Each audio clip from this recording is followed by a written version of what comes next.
Штип ќе добие вештачка карпа по пат на донација. Секретарот на општина Штип, Вишна Шорова Ангелова, истакна дека донацијата на градот Штип ја дава Ауто Македонија, а чини 1 милион денари. Би сакала да кажам дека се работи за изработка на проектна документација и изградба на вештачка карпа. Оваа предлог одлука ја поднесуваме до Советот поради поднесено барање од страна на Ауто Македонија за давање на донација, која што, како што веќе споменав, ќе биде во вкупен износ од 1 милион денари, а се однесува на изработка на проектна документација и поставување на вештачка карпа. Новата вештачка карпа ќе биде поставена на пешачката и велосипедска патека крај реката Брегалница.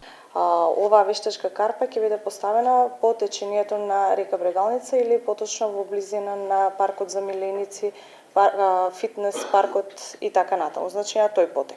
Доколку општина Штип добие барање за донација, нема ништо спорно тоа барање да биде ставено на Совет. Како што знаете и сами, врз основа на законот за донација и спонзорства, доколку донаторот, односно спонзорот има цел и би сакал да добие даночни олеснувања, се разбира мора да помине целиот овој процес. Меѓутоа, доколку не сака и доколку не достави барање, нема зошто да оди тоа на седница на Совет. Инаку Штип има традиција за спортско качување, а през 6 дена М-нет информираше и дека токму во Штип се одржа и државен натпревар. Клубот Астибо Климбинг има голем број на млади членови кои сметаат дека овој модерен олимписки спорт е атрактивен и возбудлив.